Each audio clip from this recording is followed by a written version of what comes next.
The Film Shitters Podcast. Alright, hello everyone to our fourth episode of the Film Shitters Podcast.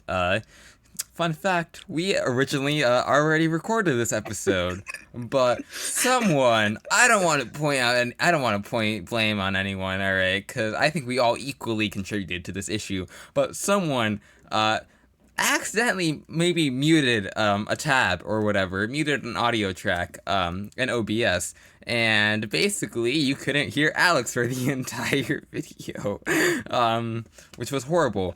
Like, yeah, we recorded for around an hour and a half, and as soon as I went to DaVinci to start cutting, start editing and everything, I couldn't hear you, and I realized, oh shit!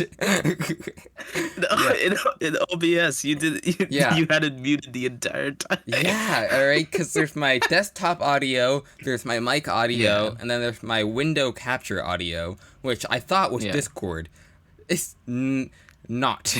I don't know what it Discord. is. It's not Discord. So you were not recorded. So because the window capture wasn't muted, I muted the desktop audio because that was just an extra track. We didn't need that. We did need desktop audio. Desktop audio is you. So, yeah. All right. Now, Yay! but I'm looking at it. It's not muted anymore. We're good. So Okay. now with all of these technical difficulties out of the way, we can truly restart this week's episode. Right? Because Take two. yeah, I mean, hey, I typically record these things, like, I try to do it on Sundays anyways, and then release it Monday, so I guess things worked out in the end, maybe it's destiny, alright? We broke the tradition, and everything went wrong. Technology. We love it. Lovely stuff. But, besides that, let's start talking about some of the stuff we already talked about, but this time with more knowledge. To some extent, yeah. So, what do you want to talk about first? I'll give you My YouTube channel. Oh, yes. All right, of course, that is important. Yes, all right, because There you obviously go. we already talked about this, but we're going to talk about it again, all right, just to Do be it clear. again. Yeah, Again. so everyone here, I just want to let you know that my friend Alex over here has his own channel now, finally, after such a long time of begging and asking and yelling at him and fucking clawing at him, just saying, please make a channel. He finally did, and he's already made a ton of videos on his channel, Blexian Productions, and now's your chance to talk about yourself for a little bit. So I joined YouTube about a month ago. Yesterday was 1 month having the channel. And basically how it came to be was, I think for the longest time, I wanted to do a channel, but I never knew how to edit or had any software in mind, because everyone's all hail Premiere Pro. Yeah, and for I was sure. just like, I'm not about to pay monthly for the rest of my life just to edit something that might not even be that good. Yeah. And then school came around. We were introduced to DaVinci, which is free, although the pro version is a once in a lifetime buy. You just buy it once and then that's it. Yep. But the free version already has a bunch of the tools that you already need for just for me at least, basic editing, clipping, and all that stuff. And so how the channel came around is I had an epiphany. Yeah, I know. I had an epiphany. Yeah, what kind of epiphany? I listened to just some K-pop Demon Hunter edits on TikTok, and people were splicing together all these clips and stuff with the track from the movie. And I was like, what if I could do that, but as a montage of all these animated films that I've liked over the years? And so that's how my first video came to be, and that's how I created the animated anthology series that I ended up doing. 3 parts too. And till this day, even though the quality is a little bit questionable, which is why I just released my remastered HD version of it. Yeah.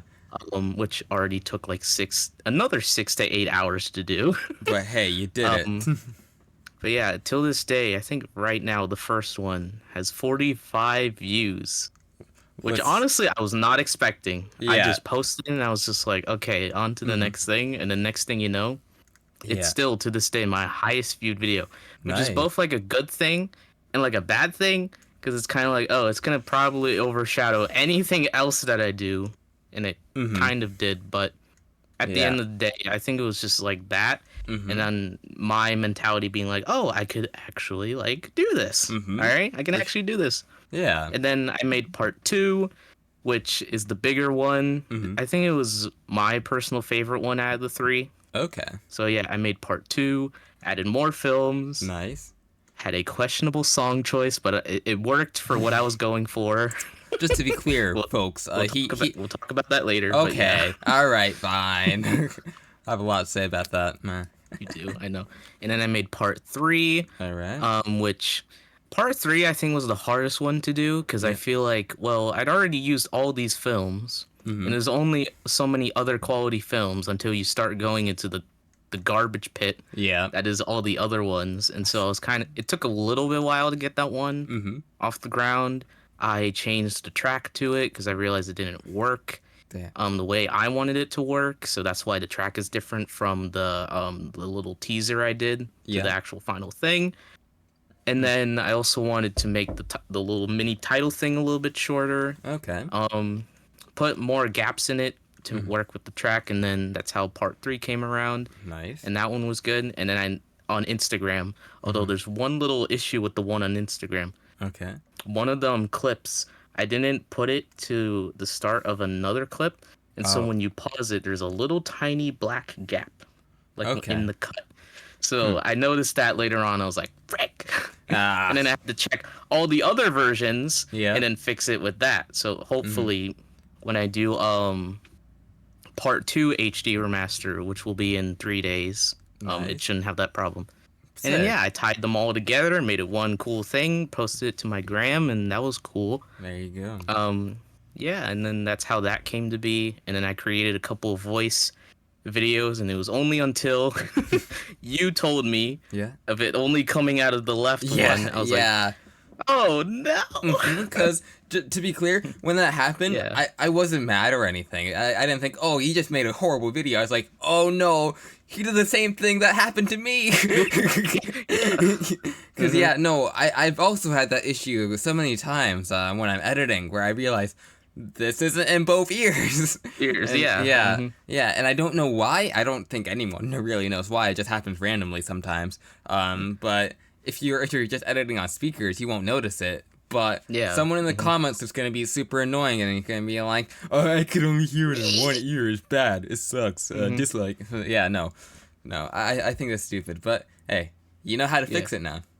Yeah, I do know how to fix it. And also been just learning all these different, like, tips and tricks on YouTube of, like, how to do all this cool stuff and whatnot. So I might experiment with that with my next video, hopefully. I think either today or tomorrow I'll start scripting for it, but it's my Godzilla Criterion video. Yeah, hopefully. let me get you close up. That will take a while because, for one, there's a lot of history with just having all 15 in one set. I know there's history with just releasing these on physical media, and so I want to like do that. Okay. So yeah, that will probably not be for a while, but I think either tomorrow I'll start scripting for it, and then I can, Nice. Because I know I can't use any actual footage from the movies because, copyright will strike me down to an extent. You could figure a way out. I don't mean to. I don't mean that you should do anything illegal, but there are certain ways. You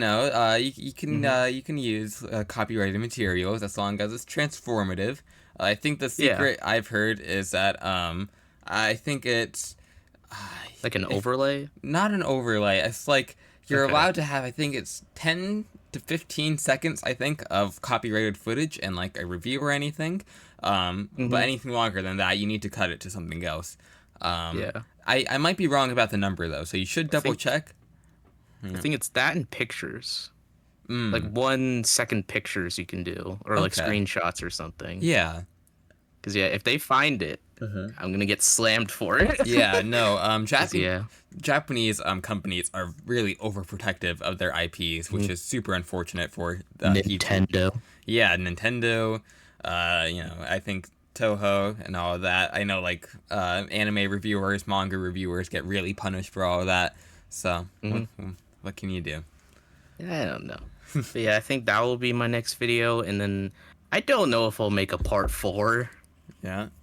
You could do. for my animation series. I don't know if I can make a part 4 because at that point, I'm getting into the whole I'm getting into like the poopier animated films because there's a Yeah. lot of them. Oh, I There's bet. a ton of them. And I'm You just gotta. like, I don't want to do that. Yeah, I you want it gotta to be cool. do the good So movies. the good ones. And Yeah. also just finding footage for some of these is also hard. Uh huh. But yeah. Yeah. Yeah, I don't know if I'll ever make a part 4. Maybe I'll do like all of them into like one big compendium type thing. Okay. I think I had that in my notes, like a whole just one extraneous long video of just Yeah. all of them tied together, but I don't know. That'd be sick. Screw it. Yeah, I mean, yeah, because I've experimented with that. nice. Like have all the clips just as one with like one long track on it. So I've been experimenting with that. Yeah. And honestly, not to change the conversation or anything, because making a channel, we can talk about that for a while. But because yeah. we've been talking about animation a lot, because I know you're really passionate about animation, and I'm not the most passionate person about animation. I do enjoy it. I do think it's really important. It's a great art form. But I'm not the biggest fan. But recently, I have decided that eventually, and there is no release date yet, I am gonna start my first little animated series, you could say. Yeah, which will be because I make animated. I've worked on animated projects before or whatever, but they've all been their own separate thing. But no, I've been working on this whole like sort of I guess concept for a while now, and I think I have a nice layout of what I want it to be, and I think I'll do it. And I don't know if people will like it, but I'm gonna try my damnedest. And that's Is it all. because of the Super Mario Bros? Partly, yeah, because I am a writer for Super Mario Bros. We could talk about that now. Yeah, I'm gonna be writing. I believe episode 83. I haven't started it yet, but I'm gonna start. I'm working on ideas. It's gonna be Star Wars themed, which is very exciting. If my viewers over here haven't seen Super Mario Bros, then I'd highly check it out. It is a great show. We're at 80 episodes, and they're all very high quality, amazing production. The creator, Kenny, he is a great guy. I love working with him. I love talking to him. And yeah, I've been a pretty big fan for a while since we saw the poster on campus. But yeah, besides that, I'm working with Kenny. I'm doing my own thing, and then I have 2 other videos in the works that aren't animated. But oh yeah, so I'm still doing YouTube things too, but not as much as you, because you've been a workaholic, and I commend you for that. Kind of, yeah. It's just it takes like a good chunk of my day to create even just like one video, because for one, Yeah. I want it to be a quality video, and number 2, it has to be like worthwhile. Like, Yeah. was actually worth putting like 6 to 8 hours editing, cutting, audioing, everything in between, thumbnailing, just making sure there's no checks on it, like all this stuff to like Oh yeah. make it like a return on investment type thing. For sure. Because I feel like anyone could create like if they had just like a little bit of experience, they could create like 10 quick videos just like that. Yeah. Whereas I've taken like weeks to even just make one. So, But yeah. I definitely think quality over quantity is the most important thing in YouTube. Because there are so many creators these days that just make so much slop, just boom, boom, boom. But no, making something that you're passionate about and put a lot of effort into, I think is definitely more important. So you're doing something right. yeah. Yeah. Yeah, for sure. Your videos are on the shorter side. So if this just let's turn this into a quick little interview, I guess. Would we ever see like some more long form content? Maybe. I think I've been like debating back and forth of whether to do like stuff like a good example of like a channel that does like really good long form content is Summoning Salt. Who he specializes in speed runs and whatnot. Yeah. And over the last few years, I've been watching his videos, and I've been kind of thinking in the back of my head, maybe I could do something like this. That's but cool. again, it takes a really long time to do something like that. Yeah. And also, like, I don't want it to just be like all these long cuts, or I don't want it to just be a series of like small cuts that I have to like piece together to make it look somewhat cohesive, and Yeah. also just to like make it interesting, because I feel like a lot of these like long videos, they could easily be like mundane, a Yeah. little boring here and there, some like slow sections. But like if you're really like a master of it, like Summoning Salt, you Yeah. make the entire video like hour, 2 hour video, like really cool and interesting. Yeah. But yeah, I've had some ideas All of right. doing that, because again, I'm passionate about film, passionate about animation, passionate about putting my opinion out there Woo. on the interwebs. Oh yeah. And so I've kind of been I'm thinking about it. Maybe one day I'll do like a 30-minute, maybe an hour long video Nice. of just, I think one video that I would like to do is like my film story, how I got into film, how I learned about it, There you go. how I've learned about Godzilla and how that kind of like Yeah. transcended everything, and like physical media collecting. Like I could start in like 2021, do like a video about that. So Yeah. it's on the table. I just need to find time to actually like script it and everything and make it somewhat cohesive and something that I would like to watch. I That's feel like incredibly important. Yeah. mm, But yeah, no, I definitely respect it, because you literally went from like one day zero content and then boom, there's just so much, and it seems that you're enjoying it at least, which is important. yes, And that's important. yeah, no, I think that's probably the most important thing about making YouTube. As long as you enjoy it, then you're doing something right. Even if you get 1 view or a billion views, it's all the same. Just gotta have fun. But what do I know? All I know What do is you that know? yeah, my last video was a long time ago, or a few months ago. And then especially my long form content, I did. I think my last big project was my Ginger Dead Man 2 review, which was fun to make. I definitely enjoyed it. But I think I'm trying to change my style a little bit more, trying to be a little more formal, at least with this side of my content, because then on my more artsy channel, I'm just going to kind of do whatever I want and make people uncomfortable. In the process. Oh, yeah. But I'm going to have fun there, and then I'm going to do the cool stuff here, or at least try. But yeah, no. I think that was a good discussion, though, at the very least. Yeah. Yeah. Want to know another good discussion? This time. What? So the last time we did this, I was kind of unprepared. But hey, look, You're prepared now. yeah, right? Because last time we started off with physical media, and we've talked about physical media again a little bit this episode. Well, how about we talk about the best physical media? My 2 favorite DVDs. Wait, let me get the close up. Get the close up. Oh yeah, we got Ginger Weed Man and Ginger Dead Man 2. Yeah, we love the reflections. Oh yeah. From the light. Oh yeah, this is the worst angle to record anything on. Trust me, I know. But yeah, I unfortunately have those, because honestly, you're really good at. Oh, okay, there we go. No close up. The layout was a little weird. I fixed it. But yeah, no, I think that you're really good at collecting good movies for the most part, and movies that you enjoy. Meanwhile, my collection are bad movies. At this point, quote unquote bad. No, not quote unquote. They are bad. Okay. Trying to sugarcoat it, but no, okay. They're the worst of the worst. All right, they are terrible. Although I do have some decent movies here. I got. Yeah, you got. Let me show you. I got Spider-Man 2, because I'm a bit of a Spider-Man that's the fan. old Blu-ray to it. Yeah. Oh yeah, I found it at Five and Below for like $1. I was like, that's a steal. And then I got my Oppenheimer 4K. Oppenheimer. Even though this is just a Blu-ray, but I wish I had Blu-ray, 4K. Still, I don't know nice. if I'll get it, but yeah. Yeah, because you don't. It's so new.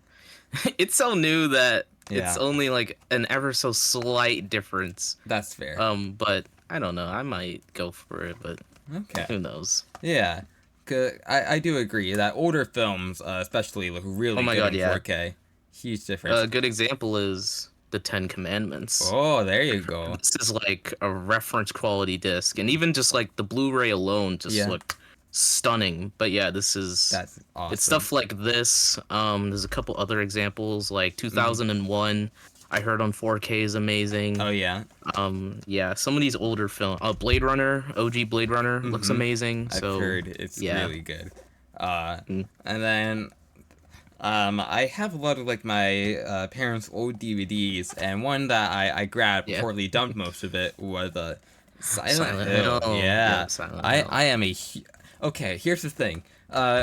For the longest time, I never played any Silent Hill game, and then in like 2 days, I played 3 of them. I'm on the 4th one right now. I've beaten 2 3 times. I've beaten 3 4 times. I love Silent Hill. And the movie was the first thing I ever really saw from Silent Hill ever. I watched it when I was pretty young, which you shouldn't do, but I do enjoy it. I know Moist Critical recently did a review of Silent Hill, or I think the first 2 Silent Hill movies, and it was ironic because it made me want to watch them, because he apparently said they're not that bad, and just looking at the cover, it looked kind of bad, but yeah, I'll give it a shot. Even if it's just because I like the games. And I would highly recommend that you try Silent Hill through legal means or otherwise. Because I played Silent Hill 2. There's a really good mod for it. You just have to find the right place to download it. Wink, wink, wink, wink, wink. Wink, wink. But yeah, no, I would highly recommend the series. But let's see, what else can we talk about? We can talk about something we did in this original attempt, or we can go off topic. What do you think? I'm trying to think, because I already like said so much the first time around. So I'm trying to think. I'm thinking like just like the overall state of cinema right now in like 2025. And it's rough. It's a little questionable, to say the least. It's bad. It's bad. Yeah. I feel like I went to the theater this weekend to watch Naked Gun, and maybe we'll talk about that later. But the important thing is that I was looking at all the movie posters for like new movies coming out and like the trailers or whatever, and I just thought to myself, damn, this is all shit. It was movies I had never heard of. They had like zero marketing. They just looked like very generic, boring, like I don't know, like maybe rom-coms or dramas or something. Didn't seem anything with a lot of effort put into it, which was the main point, which was unfortunate. And then I also saw Freakier Friday. I saw the trailer in the theater, and I thought to myself, wow, that looks stupid. But what about you? What are your thoughts on modern cinema, your experience? I think for me, it's like there's like the occasional like big film like Sinners. Yeah. And then afterwards in the same month you get a film like a Minecraft movie, and I feel like that's like those are the 2 films right now that I kind of like to use as like good modern examples of just like one is like artistic integrity, and then one is just like it's like what's the word? Corporate. Yeah. It's a product. They're trying to sell you something. Oh yeah, gotta buy all the toys. Exactly. And so those are kind of like the 2 big films that are kind of like the state of like Hollywood right now. There's that. There's Happy Gilmore 2 that came out on Netflix. Oh yeah. Which is so bad. Oh yeah, cameo porn. There's Superman. Stuff. Oh yeah. Which was a big surprise. There was Superman. A good Superman film. An actual good Superman film since the original. Oh yeah, kind of crazy. Wow, dude. And then there's other schlock out there that have just been coming out. So I don't know, since like either I think for me like the golden age of like 2020 cinema was like 22 to last year, I think. Okay. For me at least. Because 25 has kind of been just a little poopy. Okay, we're talking about the 2020s, right? Yeah. Okay, I thought you said like 2022 was like the golden age of cinema just in general, which I would have like no. No, but no. For me, it's the 70s. 70s. I think I agree. I'm a little flip Yeah. floppy these days. Anywhere really between like the '60s to the '90s. I think it's like that real peak of cinema. Yeah. And then everything before Mm. isn't bad. It's just not the best. And then everything after is pretty bad for the most part. I'm looking at the Yeah. 2000s right now. All Oh the my god, early the 2000s. 2000s. I always think about when I think about early 2000s. I think about like the early 2000s like horror reboots. You had the Yes, I Rob think of Zombie that. Halloweens. You had the Friday the 13th reboot. You had the Nightmare on Elm Street reboot. You had the Fog reboot. You had the Psycho reboot. The It Hills Have was the Eyes. Hills Have Eyes reboot. Oh my god, yeah, it was horrible. Last House on the Left. Yeah, There's like so so many. much Texas Poltergeist. Chainsaw, Yeah, uh Amityville. huh. Oh Uh, god, we could keep going. We can keep going. so I'm many, sure. so Yeah, many, bro. it's terrible. Like that is just it's horrible cinema to just keep making the same thing over and over and over again. It's just Yep, Japanese horror remakes. oh Yep, yeah, the fucking Ring and The Grudge. Ring. Yeah, no. We don't need that. All right. I think that maybe audiences should just learn how to read subtitles. You'll live. Exactly, Mhm. bro. It's like reading, but on a screen, Yeah, guys. it's like a comic book. I don't know. It's fine. You'll live. You won't die. All right. Yeah. But hey, what do I know? I just I feel like I feel like modern cinema is playing it way too safe right now. Oh Cause my god, yeah. every movie needs to make $1 billion or it's a failure. All right. Exactly, Yeah. man. Mm-hmm.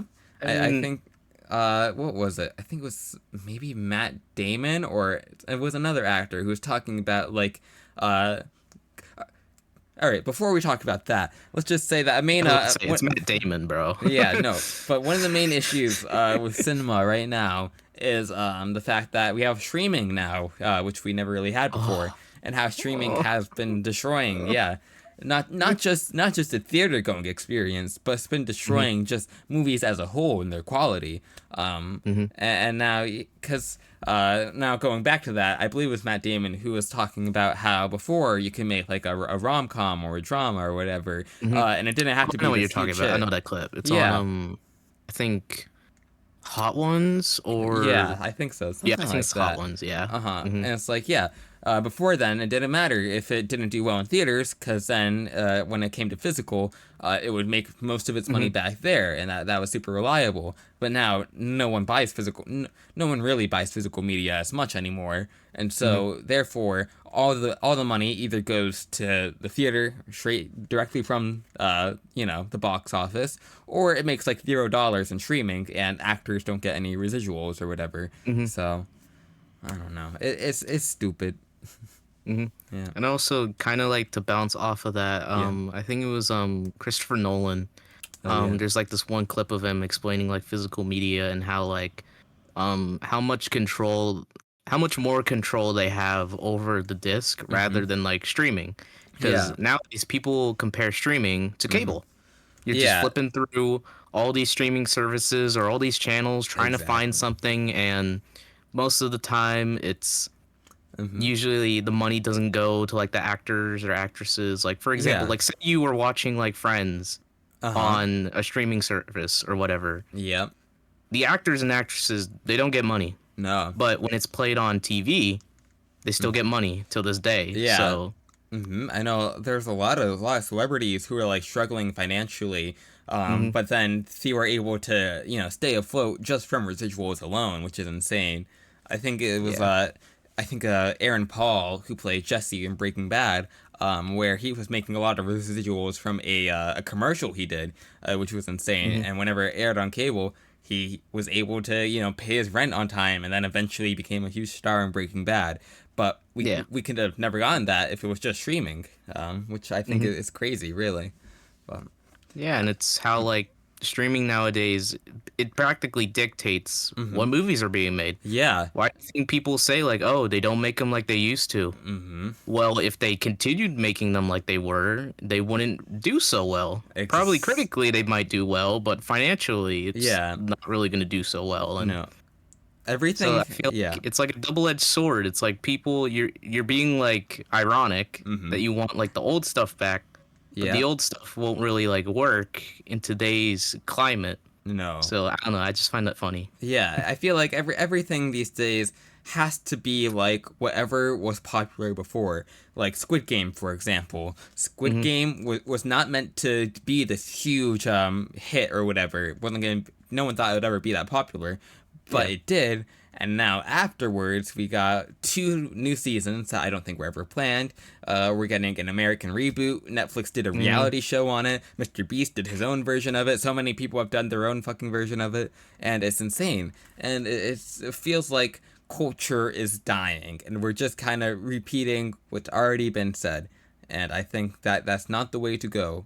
But I do think And that we should support things like Squid Game, and by that yeah. I mean original ideas, and Hmm. trying these new things, and then not just repeating that, but then trying a new thing again, and just doing that, because that typically works. All right, even if it's not a Hmm. huge hit, if it does make a hit, it will be huge for both the box office and culture and critically. I think that it's a huge benefit to just make original ideas, but the people in the suits don't agree with me.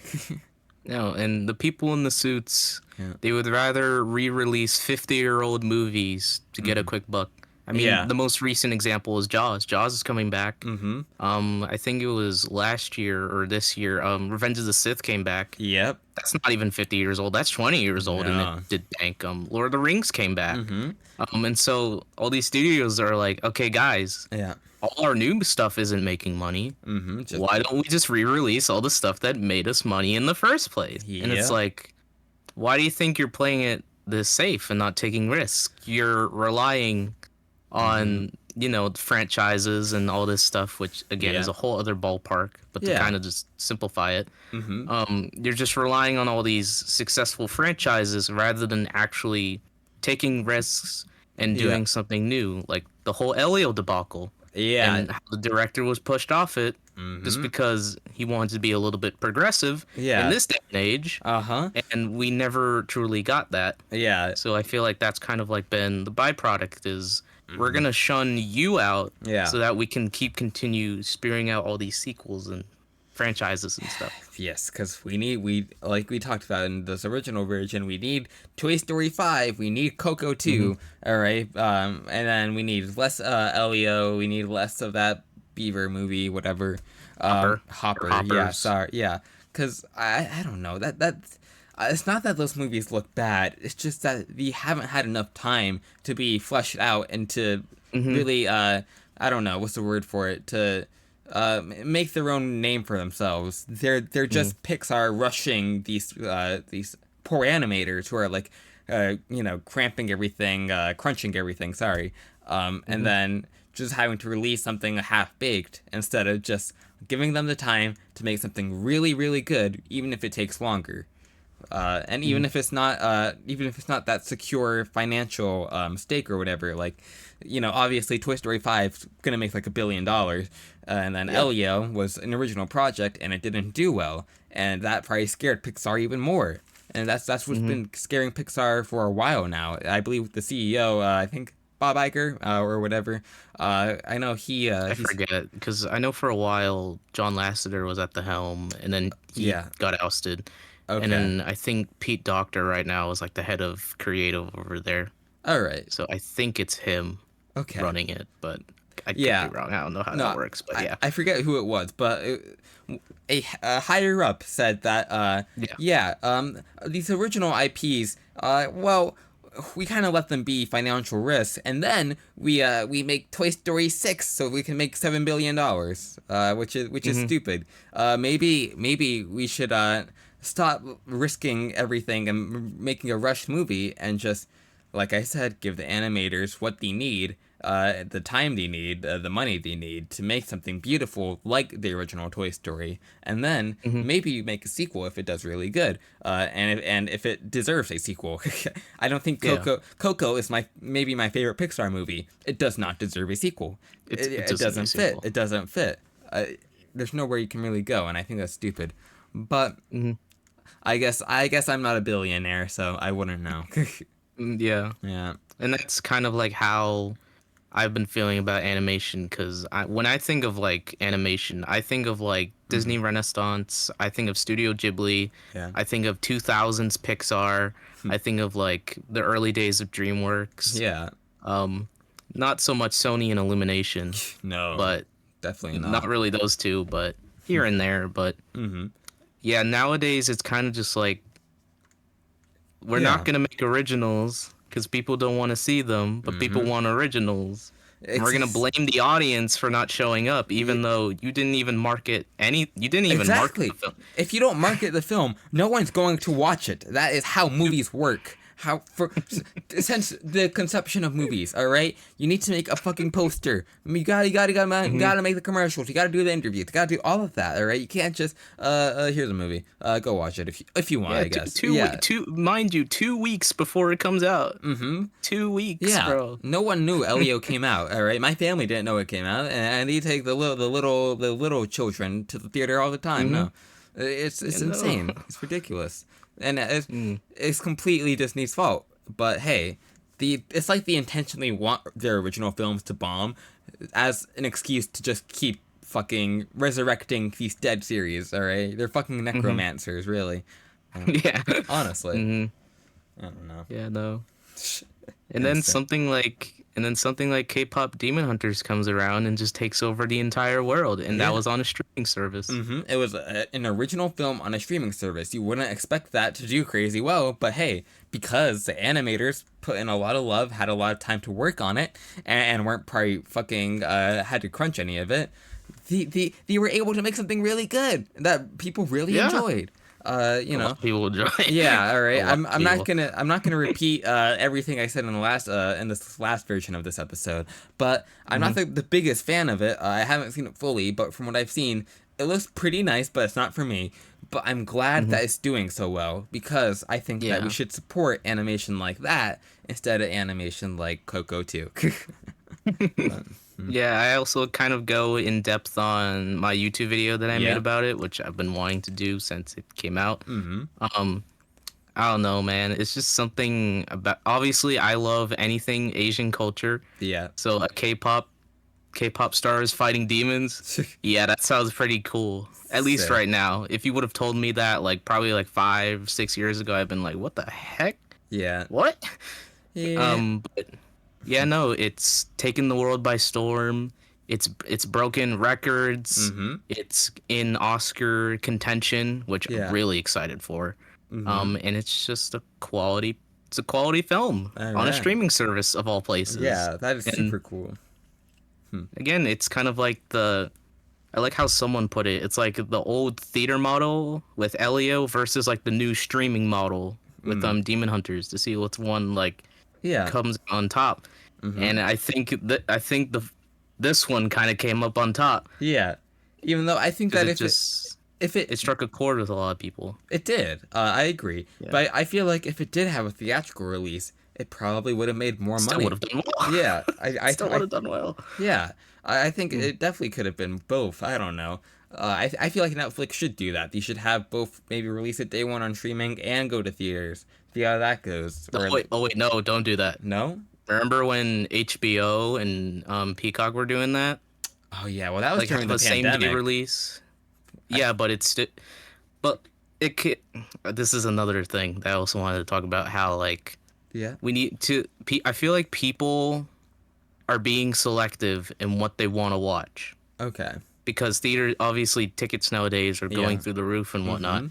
And Yeah. the whole one same day debacle basically told us is like, you can either go to the theater right now, Yeah. or you can sit at your couch, turn on your TV and watch it that way.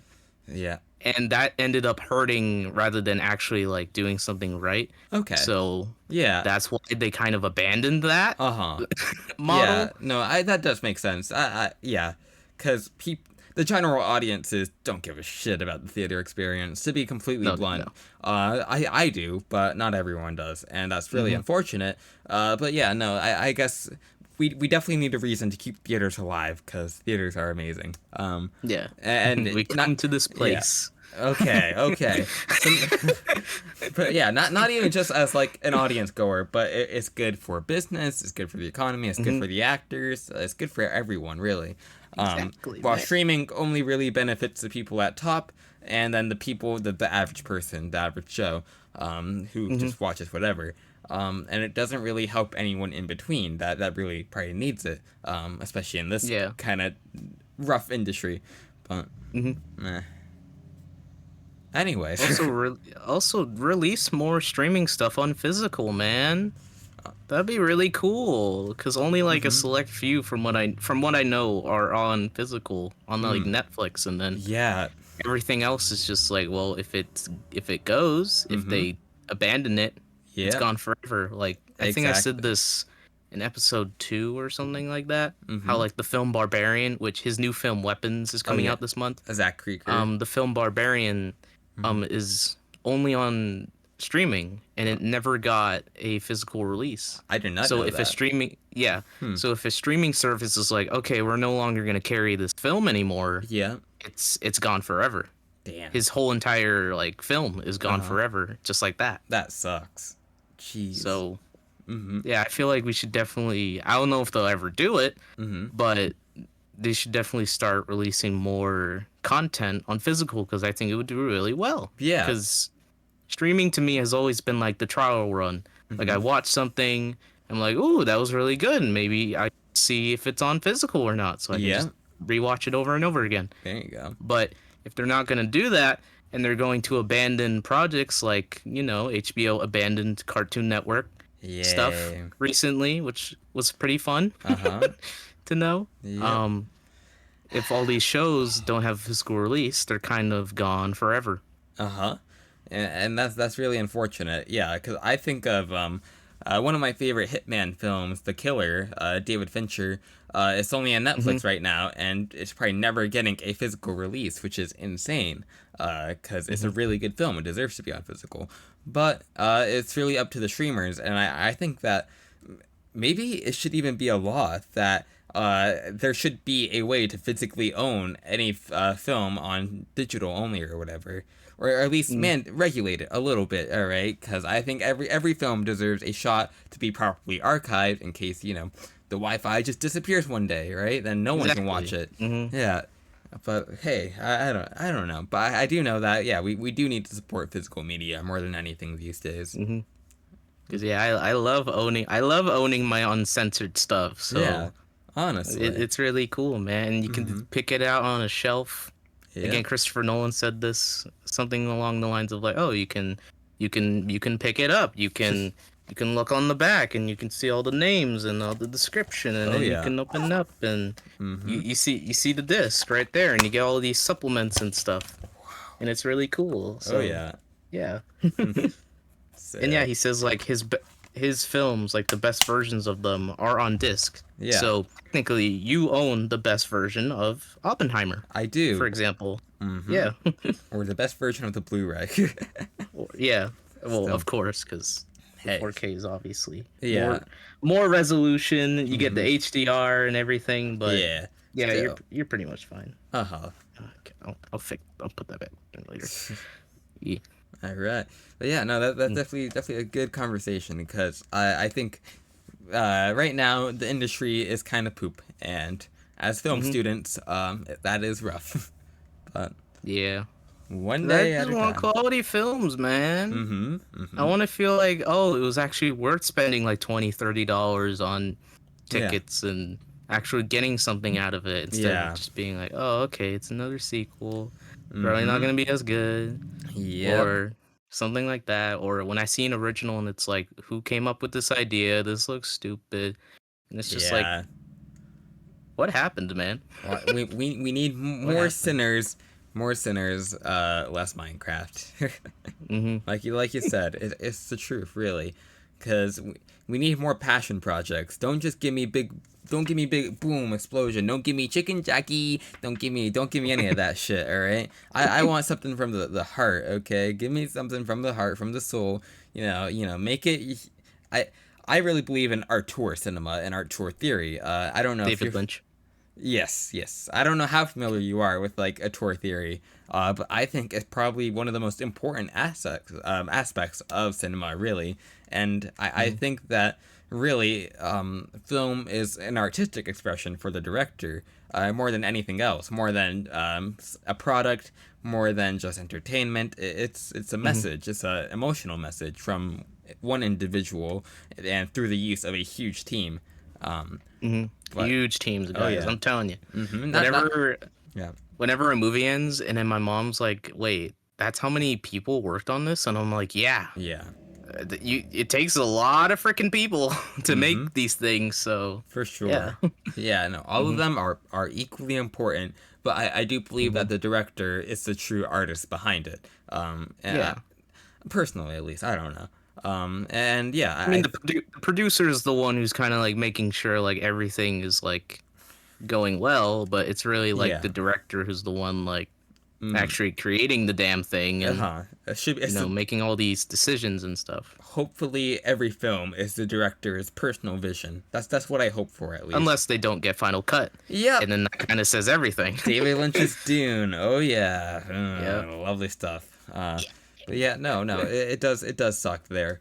But no, I believe Mhm. that yeah, because right now the biggest like film powerhouse directors or whatever is yeah like Mhm. Ryan Coogler, Christopher Nolan, Denis Villeneuve. Uh, I'm blanking out. You're blanking. Yeah, Yeah. what's the I had the film he made. Who is this guy? Matt Reeves. And Matt Reeves, Hey, the Matt Batman. Reeves, Yeah, the Matt Batman. Reeves. Of course. Um, James Gunn, kind of. yeah, no, just even though I'm not the biggest superhero fan, I do agree that James Gunn is really good at what he does, and I think yeah, he deserves to be mentioned. Um, Wes Anderson.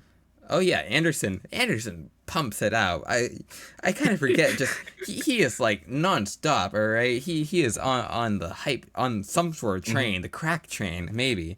All right, every year he's like making something new, and it's impressive, really. Um, Hmm.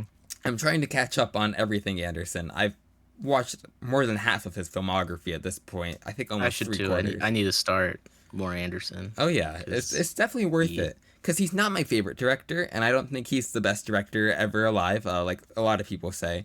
But he's very, really. yeah. Oh I no, don't think guys. I don't think he's that great. I don't think like he's really good. He's just not the best. But he's very Yeah. stylish, and I think that is just as important as being good.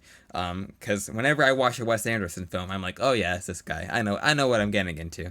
Yeah. And, Perfect framing, color boy, as we like to call him. oh yeah, everything Yeah. middle. Hmm. Yes. But yeah, no, cause yeah, I just watched the Phoenicians game earlier today. Yay! Yeah, Yay! cause it went to it went to streaming. Yay. But yeah, Ugh. yeah. But yeah, But it wasn't at my theater. All right, not to go back to that conversation, but making yeah. the Johns right now, the Hmm. excuses. No, literally. All right, my theater. No, I don't think it was at most theaters. To be fair, but I think it was playing at my theaters. Yeah, it was damn. playing at my showcase in Okay, AMC. well, Yeah. I have a little indie theater place. All right, Yeah. we don't have too much, but yeah, no, Mhm. I was super excited because I like this guy. I like to see what he does, and I really like the Phoenician scheme, even though it's not my favorite of his. But Mhm. it's pretty cool because modern Anderson is pretty different to like classic Anderson, I think, because. One of my favorite Anderson films is Rushmore, which came out in like the early 2000s, late 90s, Mhm. which was one of his first films. It was his second feature film, I believe. And it's one of my absolute favorites of his. I think it's amazing. But they're completely different tones, that and the Phoenician scheme, where the Phoenician scheme is a lot more about visual flair and about being a lot more like philosophical, I guess. Mhm. While like I feel like the writing for classic Anderson was a little more what's the word, digestible, I guess. And Mhm. it was more about the plot itself and the characters and everything. Not to say that modern Anderson isn't, because characters are really super important and very philosophical, because Anderson was a philosophy major. He loves that stuff. Mhm. You can really get that. His films are a lot to unpack, at least to me anyways. I think that Mhm. it's not just what's on the screen, it's what's off screen, that sort of impact it leaves you with, that I think is just as important. But yeah, no, I really enjoyed the Phoenician Scheme. Great cast, great performances, really. Lovely sets, and I thought it was a fun time for the most part. Even though I didn't really understand what was going on, I felt like I didn't need to. I didn't either. Yeah. But the actual Phoenician Scheme itself is a little confusing, but I just thought as like an evil businessman trying to like redeem himself for his daughter. I think that's the simplest way to put it.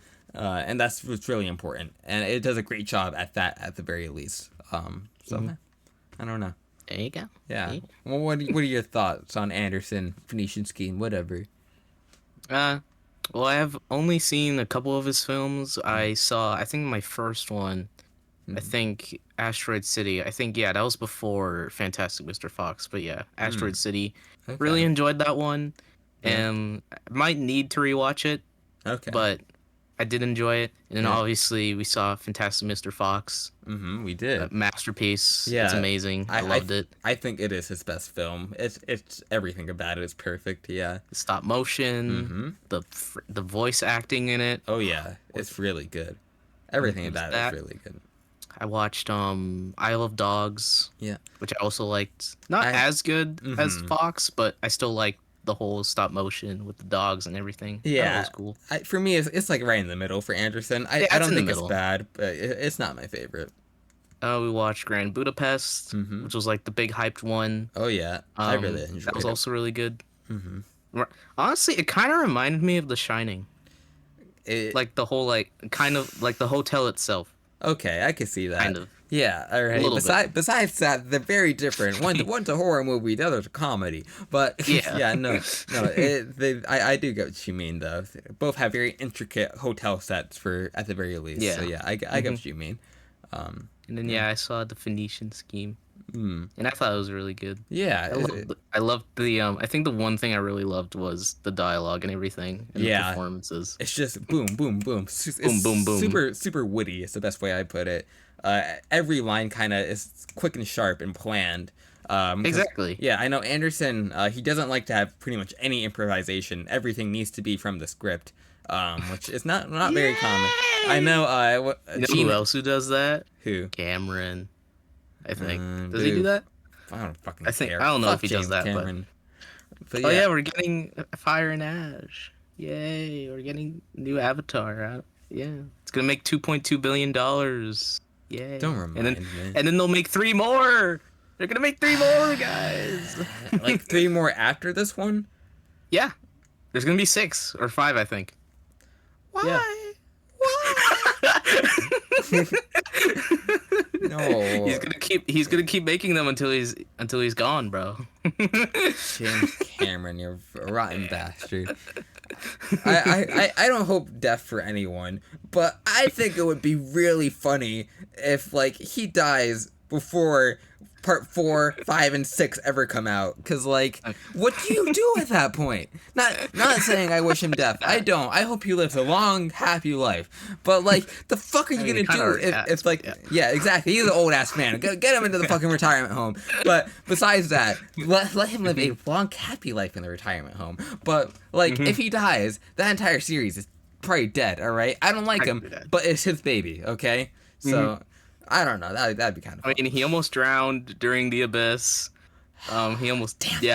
Damn it.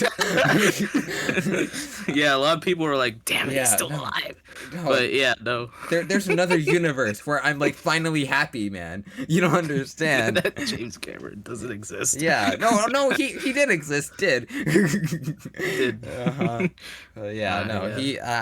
He's one of those, like, going back to our tour theory. He's one of the arteurs that I don't care for. But he does have that style. Whatever he does, it makes money. So, bro. He can pitch a movie like that. Yeah.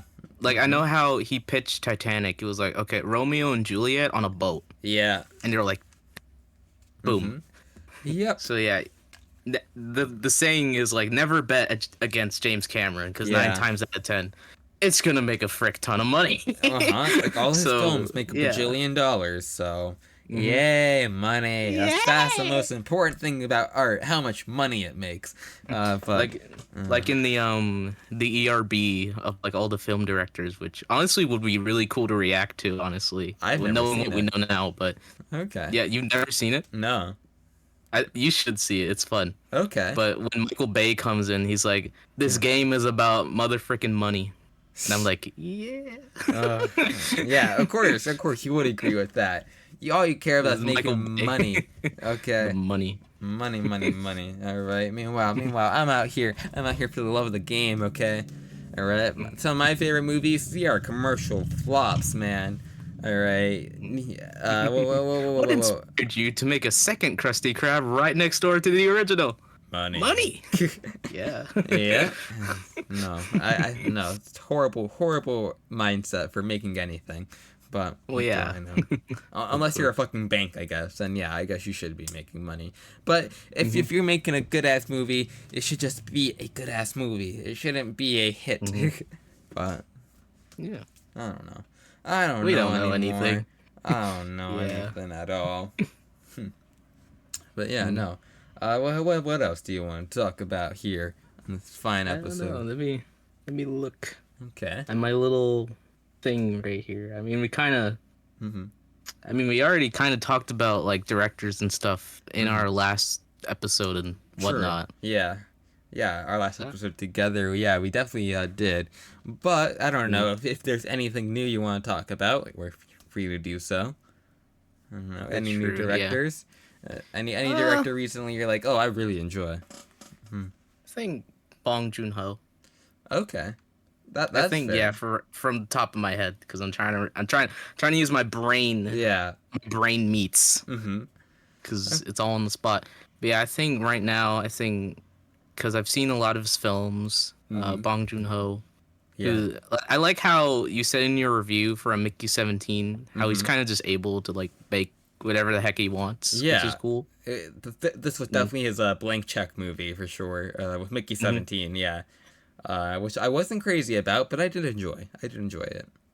Yeah, I enjoyed it a lot. Yeah. I thought it was just seeing Robert Pattinson again after the Batman. Yeah. It's pretty cool. Yeah, I like the little voice he did for Mickey Mickey 17. Yeah. Yeah. Yeah. And the Heron in Boy and the Heron. Exactly. He's a really good he does really good at voices. So yeah. Yeah. I do enjoy that. But I think it was that. I think it was him. I think we mentioned Del Toro. Guillermo del Toro, Yeah, not Benicio, but Guillermo del Toro. Yes, big difference. Yeah, we mentioned him. Because I forgot that not to just whore up all the attention or whatever, but I realized that Guillermo del Toro was originally going to work on a Silent Hill game, and it's like, what the fuck? That would have been awesome. Yeah. Yeah, I was about to say. Yeah, I don't know if you remember PT or Hideo Kojima's canceled Silent Hill game. But yeah, no, Guillermo del Toro was gonna be like the head like art director or whatever for it or something like that. That's sick. Yeah. And it was gonna star Norman Reedus. All right, it would have been awesome. But hey, we got Death Stranding, so that's take that for what it's worth. But but yeah, no, I do like Guillermo, or at least from what I've seen. I do want to watch Pacific Rim, because I watched it. I watched it a long time ago.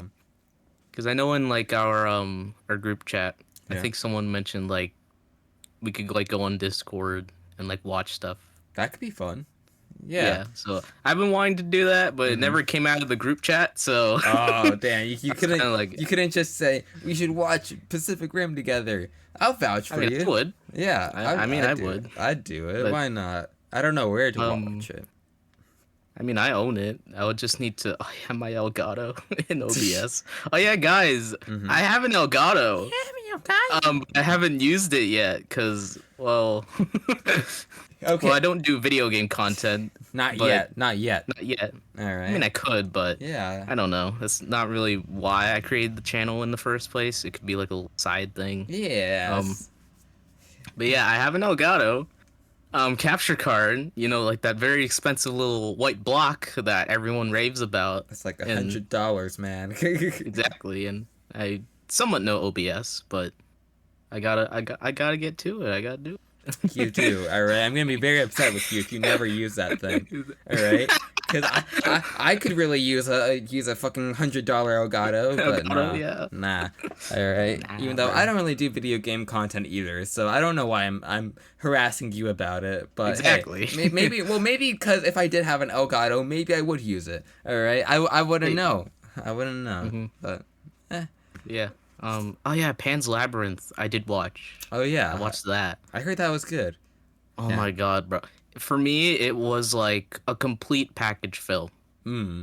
Like no matter what, it Yeah. was absolutely amazing, bro. The Nice. fun, bro. Oh my god, bro. Easily like one of the best like practical things that they did that I've ever seen, bro. So Okay. cool. And then obviously the guy with the hands and Yeah. you've probably seen it. That was Uh-huh. really cool. But Sick. yeah, oh my god. And the music, Mm-hmm. the acting, it's in Spanish.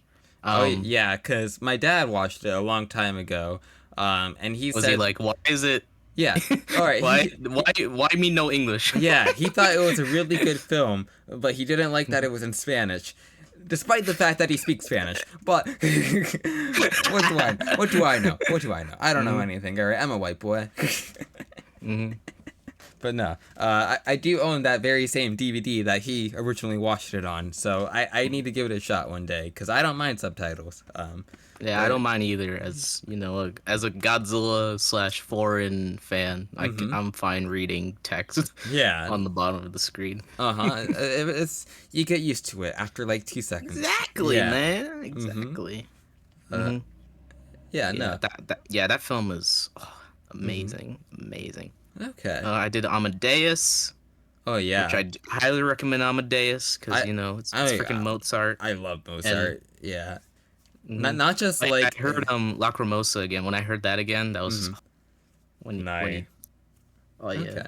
Yeah, cause I love Mozart's music, but I also love how fucking insane he was, and also for being like a 3-year-old child prodigy, I think was insane.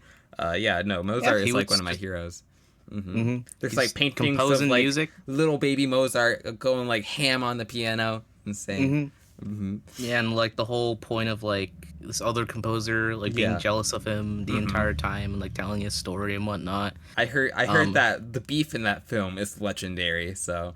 Oh, it is. Oh yeah, I gotta check it Again, out. I've seen it, so it is legendary. Okay, And just like the sets, the costuming, the mannerisms. nice. Oh, it's Yeah, oh yeah, 'cause it's incredible. that film is directed by Milos Forman, I believe, something like Yes. that. Same guy who did One Flew Over the Cuckoo's Nest, which I really Yes. did enjoy. Oh yeah, see, that's how you know. That's how you know I'm a true cinephile. Okay. Exactly. Oh, You yeah. can just name other films he's made. Yeah, I know that Czechoslovakian boy. I know where he's from. I know what film school he went to. All right. Same film school that another director who directed Daisies, one of my favorite surreal films, is another Oh, I've heard of it. Yeah. yeah, I've heard very of it. good Czechoslovakian film. I would highly recommend it. It's kind of like Eraserhead, but funnier. Yeah, but again, I do need to check out Amadeus. So Yeah. yes, It was awesome. It was pretty Nice. cool. all right. I did that. I did. It's a Quadruple Mad World. Oh yeah. That- Well, I don't. which is- no, I think it's called "It's a Mad, Mad, Mad, Mad World." I can't do that. I just like saying quadruple. It's just easier that way. I had to count it in my head. Yeah. Exactly. It's Uh-huh. more. I watched that. It's Cinemassacre. People might know him as James Ralph, yeah. Of Angry video Cinemassacre. game nerd. angry video game nerd. His most famous character. Yeah. It's his in his top 50 favorite film of all time videos. It's his number one for good reason. As someone who's seen it, it's it's like another masterpiece. Hundreds of Beavers. Yeah. But just made in the 1960s in color, Sounds and insane. everything that possibly could go wrong goes wrong, all in the name of getting money. Yay. Yay! So yeah, that one was awesome. Okay. Yeah, I do want to check it again, out. Yeah, it's fun. All And right. I love the opening credit. The opening credit sequence it's easily one of the best I've ever seen. Okay. It's so good. All right. Don't spoil it to me. But that does sound intriguing. Yeah. Yeah. And then obviously, Ten Commandments, the other really long Hollywood epic I've seen, Oh other yeah. than Ben-Hur. So yeah, I saw this. Really, really good quality film. Nice. It only gets exciting in like the last hour or two. But again, that's Oh, just one thing I point out about it. But that okay. yeah, That is kind of a creepy thing to say. It only gets good at like the last 2 hours, but I I mean, don't know. like If it's like what 4 hours, something like that. it's like three Okay. 3 hours and 40 minutes. Okay. All right. 4 hours. It's the same run. It's practically 4 hours. Yeah. But yeah, Um, that I don't know. I would give it a shot, I guess, if I had the time for it. exactly, man. Mm-hmm. Because I think the only other one I need to see is Lawrence of Arabia. Hmm. I need to Okay. see Lawrence of Arabia, and Uh. then that will kind of be like the trilogy All of right. the Hollywood epics for me. Even though is Cleopatra also an epic? Is that a thing? Yes, technically yes. Okay. Cleopatra. I think yeah. It's All like right. one of the longest films ever made. I forget what's the other like longest film ever made. I forget. I don't know Um, longest, but it's not The Human Condition. Although mm, if you put all three parts together, it's it like would 8 to 9 hours. yeah. Um, what was it? It was on Canopy. I might need to look into that later, but it was like Okay. four something, It's five like something hours. I think Saint Tango or whatever. Yes, and Yeah, Tango. Yes, is that. Saint Tango. Okay, Hmm. yeah, because I was honestly interested in checking it out because it had really good reviews. So hey, maybe if it's 8 hours, it'll like change my fucking life. All right, maybe Exactly. yeah, maybe like the Mona Lisa film, and I won't know Hmm. because I couldn't watch fucking 8 hours of a film, but Hmm. yeah. But yeah, there's that. I know. Oh God, this is gonna be another controversial long movie. Oh, It's a film that I will defend till the day I die. Zack Snyder's Justice League. Yeah, the room goes silent. Yeah. listen, all right. Okay, buddy, listen, all right. All right. I'm not the biggest fan of superhero films, just in general. Let alone long superhero film. Let alone long superhero films, let alone Zack Snyder Zack film, Snyder. let alone a long Zack Snyder superhero film. Um, that sounds dreadful, to be completely honest. Obviously, I Better can't. than Rebel Moon, at least. Is that really saying anything, though? I know that's not really saying anything. I just put that out there. Damn. Yeah, because I don't know. I feel like Zack Snyder just kind of has a pretty mediocre filmography at best. Mediocre at best. Yeah. Because, like, I like 300, and I think that's it. Yeah. This is Sparta. Yeah, all right. And even Yeah. then, I don't even think it's a masterpiece. I just think it's a good movie. But It's just a good film. Man. yeah, Like, no, I don't know. I feel like Zack Snyder tries too hard to be cool. Like his movies try too hard to be cool and like hyper masculine, super macho, lots of boom explosions and Slow evil. motion. Yeah, slow motion. Superman has to be evil because all superheroes should be evil. Because why would anyone do a good thing? All right, because Zack Snyder reminds me a lot of George R. Martin in the fact that they're both super like they try too hard to be really realistic and overly pessimistic, which I don't think art should be. I feel like I'm not even a big Lord of the Rings fan, but Tolkien was a very big optimist, and I do think that is a huge one up over Martin because I don't want to watch something to be reminded of how miserable the world already is. Because let's face it, we already know that. All we right? already know that. Yeah. That's not saying anything new to say the world sucks. Okay, but there are interesting ways to say that the world doesn't suck, and I think that's a super subjective thing that any artist can give their own unique take on. But Snyder just says all the good guys are actually evil and they suck and everyone sucks and the world sucks, and I think that's what really demotivates me from wanting to watch any of his films really. But Yeah. eh. I mean, I'm happy he made the film. It's just the film itself, which, even I can say like there's a lot of problems with it. Okay. But even Hello, then, I'm no. I know, God, her. Let's not get into her. Oh yeah, Gal Oh. Gadot. Yeah, No. no. I don't know. I don't think I have the energy for politics right now. Exactly. It's Yeah. her and Rachel. I don't want to deal with them right now. Yeah. Zegler. I don't want to deal with them right now. Jeez. Oh god. Uh, Putting uh, them in the same movie with opposing views. Oh my god. I think that's kind of Brilliant fun. idea, by the Yeah. way. Brilliant idea. That's how you get real beef right there. Yeah, you make a hero and a villain, completely opposite politics in the same room. Yeah, screw it. Oh god. Mm-hmm. I Yeah. will say though, Superman in the black suit, that was pretty cool. But Okay. again, that's just me. That's just me being me. Okay. I Yeah. appreciate your humble nature about it. All right. You don't act like you're man. better for anyone for liking it. And honestly, I don't think I'm better than anyone for not being interested in it, because I can't dislike a film I haven't seen. But yeah, no, I think that our opinions are equally valid at the very least. So Yeah, because I'm like the king of the guilty pleasure fun bad movies. oh yeah. Even though Oh yeah. I can recommend some John Waters film if you want some real I guilty know. pleasures. Oh Fun yeah. fact: Cecil B. Demented. I just looked on Tubi. It's on it. Watch it. I should watch it. Yeah, I it honestly should watch it. was gone from Tubi for a while, but yeah, no, it's a short film. And it came back. But yeah. It's like under an hour and a half, or like just about, and it's super good. One of my favorite comedies ever, and I think you'll really enjoy it as a film fanatic. Again, it's based on Cecil B. DeMille. Who Oh made yeah, the see, Ten Commandments. there you Well, go. he made the two versions of the commandments. This is his 50s colored one, and then during the silent era, he made that version of it. Okay. So yeah, so that's who it's named after, guys. See? If you needed to know. Look up, see, all right, he'll eat up Cecil B. Demented like that. It's so good. John Waters, one of my favorite directors, even though none of his films are exactly good. I wouldn't say they're good, but I will say that they're great guilty pleasures. So yeah, King of Trash, I love him.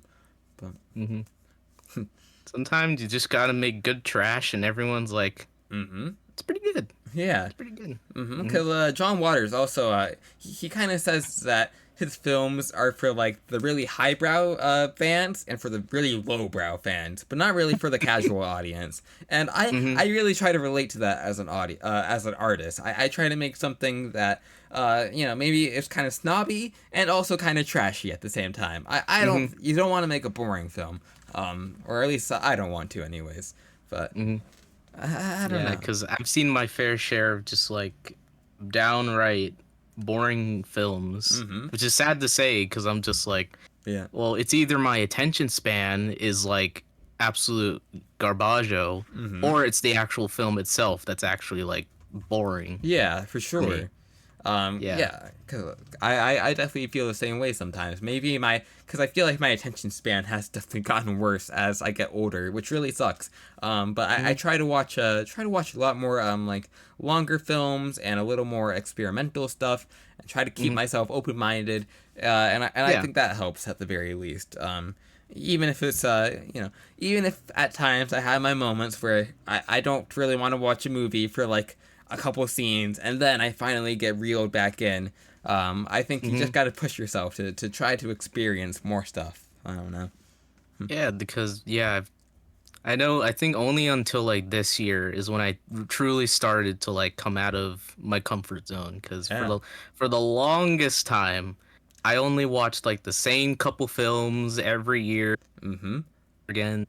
And I think it was only like I think it was like last year or this year is when I finally started to like truly come out of my comfort zone and tackling the century that is the 20th century. Oh, yeah. Which for the longest time I did not want to watch a lot of films from that. Because, well, for one, I wasn't born during it. Yeah. Number two, I didn't know much about just like the history of that century, so that the films actually made sense. Yeah. And then number three, I only saw them mainly on television. So when I say like I've seen something, Yeah. I haven't actually like watched it in its entirety. I've seen it on TV. So there was that. Okay. And then the fourth thing is that we didn't own it, so I couldn't actually like sit down and watch it. Yeah. So that was like those were like the main deterrents for the longest time. And even though I've seen every Godzilla movie, Yeah. that's only like a little chunk of the 20th century that Oh I yeah. know of. I mean, pretty much So like half of film right now. Actually, more. I think more than half of all films are from the 20th century. exactly, And I yeah. think they're all definitely worth it. It's just it's an acquired taste, and there's nothing wrong with that. But yeah, no. Once you give older films a shot, they're so amazing, and they vary in different styles and different Oh yeah. traits or whatever. Watching like the Cabinet of Dr. Caligari or whatever. That German Impressionism is really nice. Or if you want to watch like I don't know from something from the '60s, you want to watch like a crime noir, Detour Actually, or the 50s, the oh yeah, 50s, well, '50s, '60s, whatever. But like with Maltese Falcon and oh yeah, Casablanca. Although that's actually 40s. Now that I think true. about it, that's the 40s. Yeah. Yeah, yeah. Um. Yeah. But still, no, there's just a lot of great stuff that you really can't find anywhere else. For I was gonna say for better or for worse, but no, for worse that we can't get Yeah. anything as good as 20th century films because they're amazing stuff, really. But Yep. They're easily some of the greatest films just like ever made. Period. oh yeah, Um. Period. yeah, no, I do agree. I gotta think about it. I think on my top four letterbox, almost all four films are from the 20th century. Twin Peaks: Fire Walk with Me from the 90s. End of Evangelion from the 90s. The 90s. Yep. Back in the 90s. In a very famous TV show. Yeah. And then Hundreds of Beavers, which is the only 21st century thing, but it's based off 20th century films. Yeah. And then I think fourth, The Passion of Joan of Arc, or Passion of Joan of Arc. Okay, yeah, which is also it's a silent film from the 20s, and it's amazing. I highly recommend it. Oh yeah, it's peak.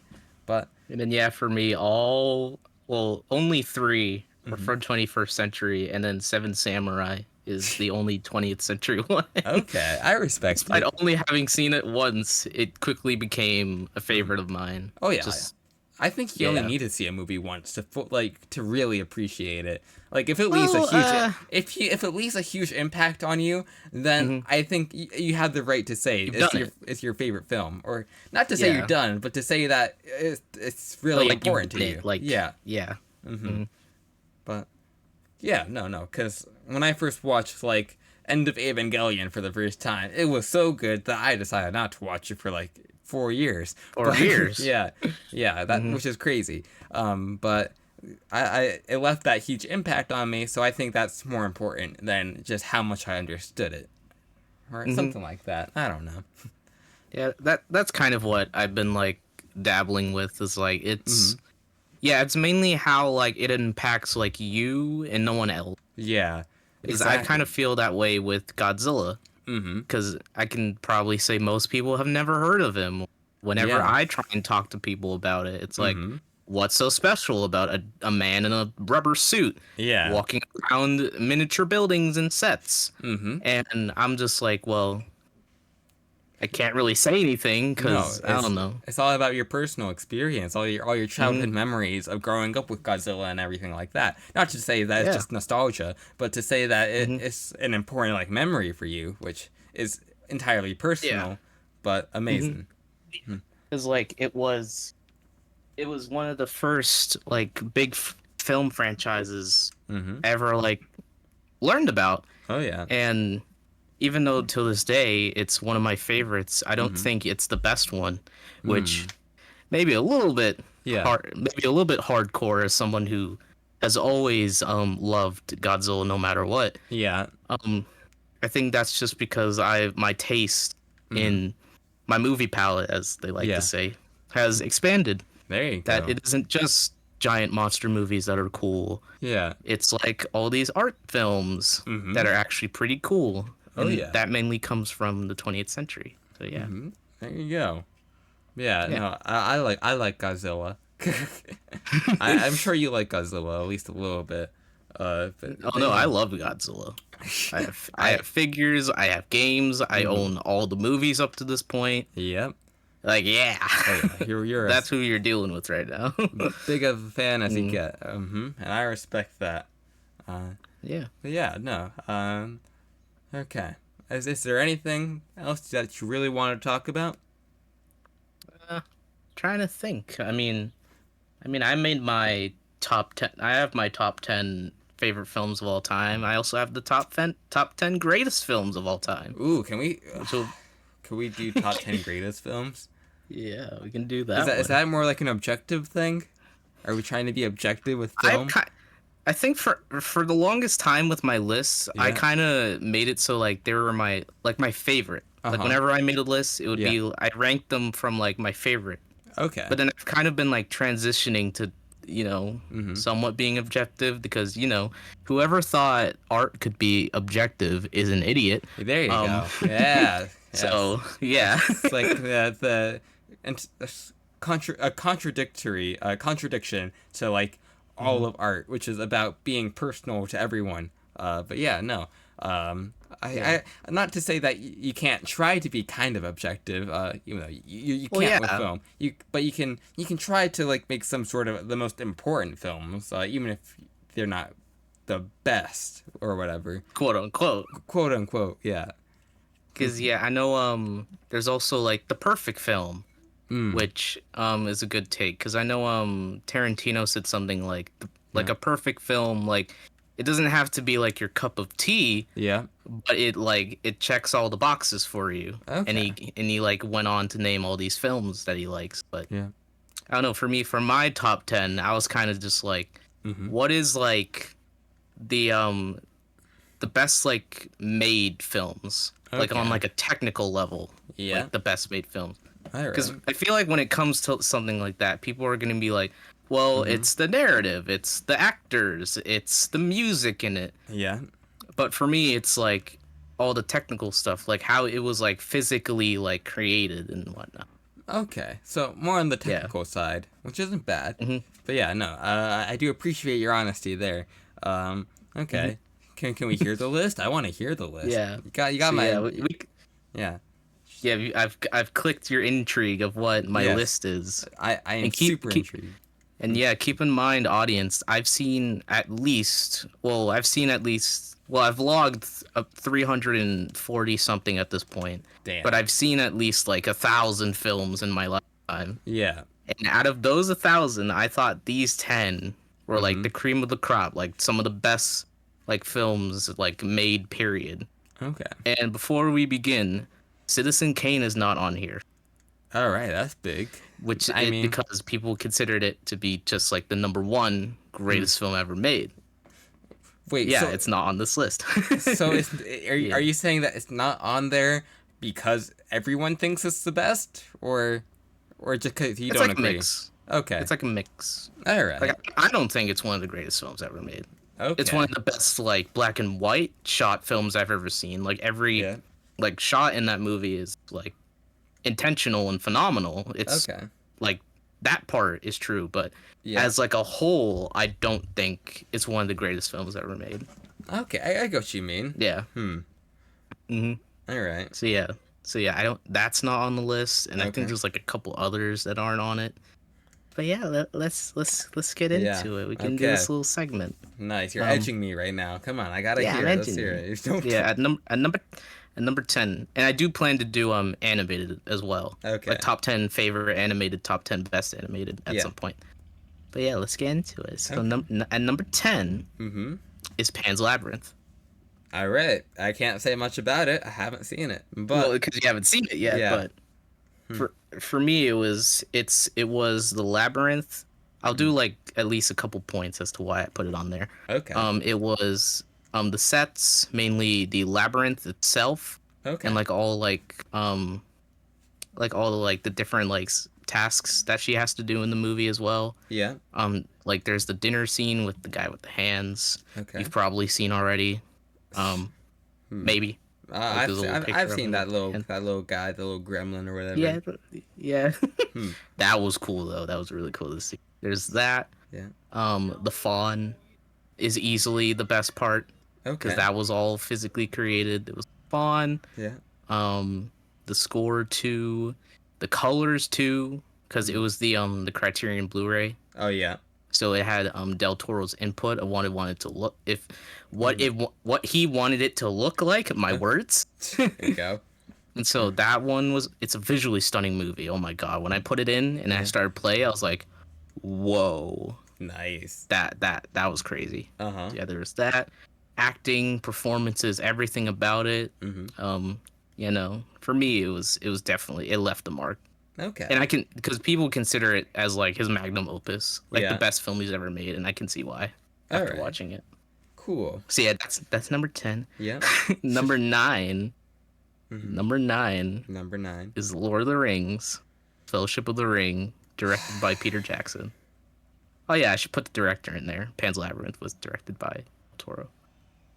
Yeah, I know. Yep, I knew that was coming. I knew that was coming. Listen. I've seen this theatrically. I've seen it extended. I read the book.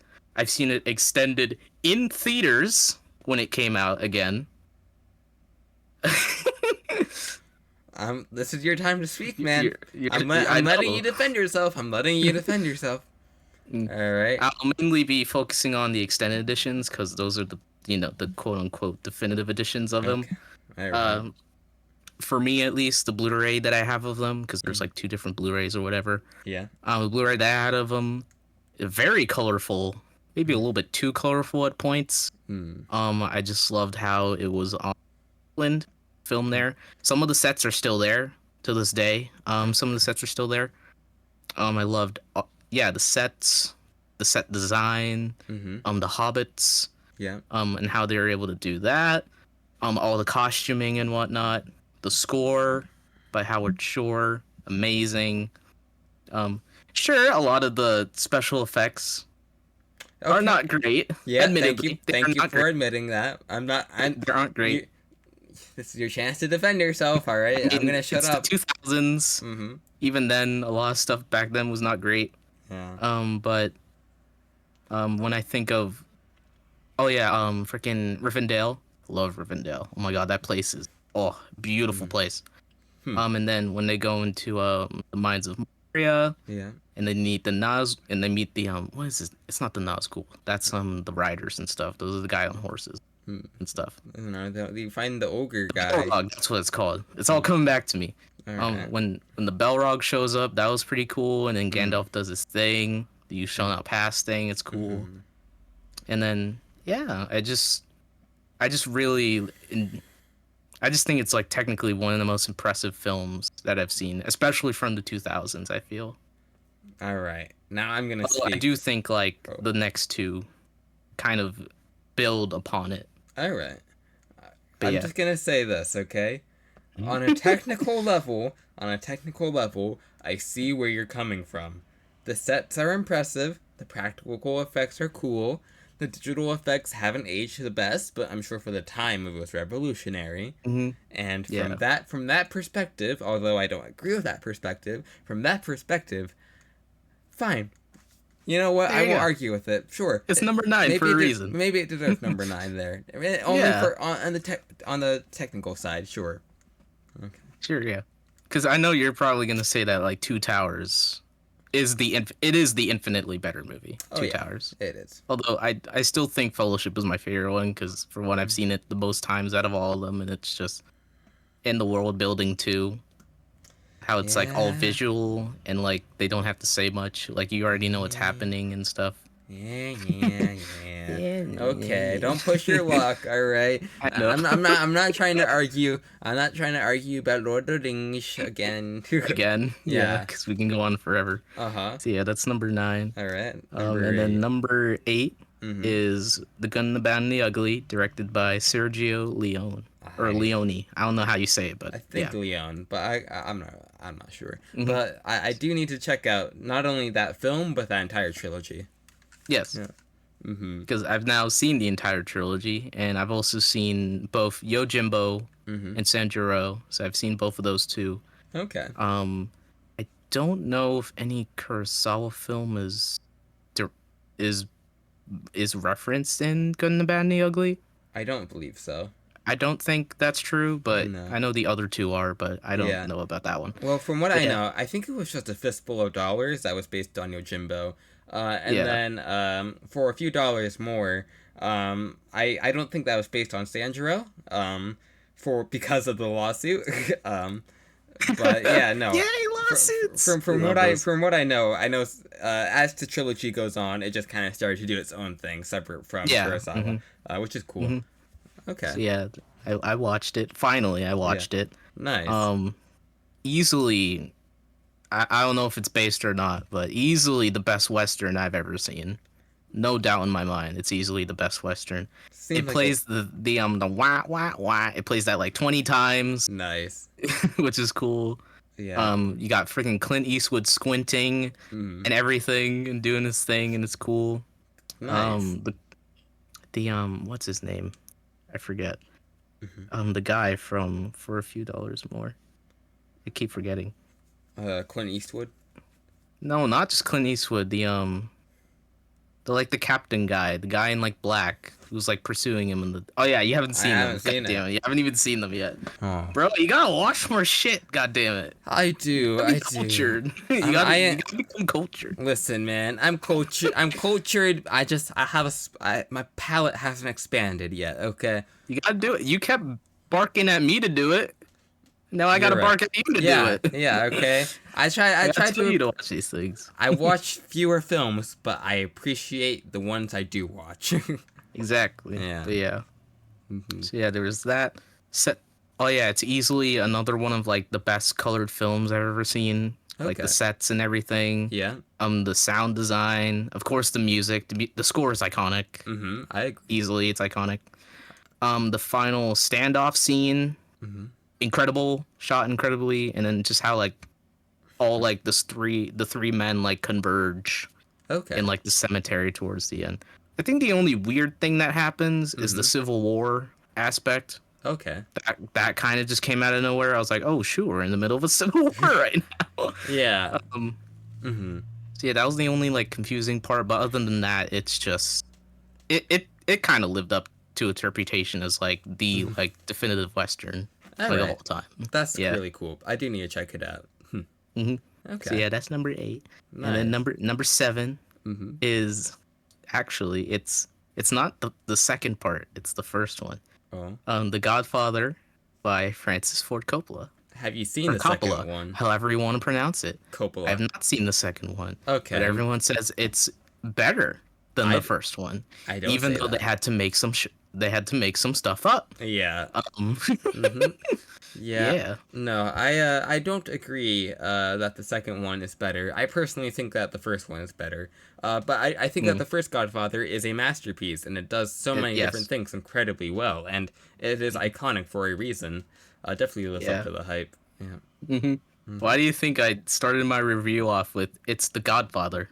Because like everyone knows at this point, like it's the freaking Godfather. That's like what I wrote for my review of it. Okay, let me Yeah. see.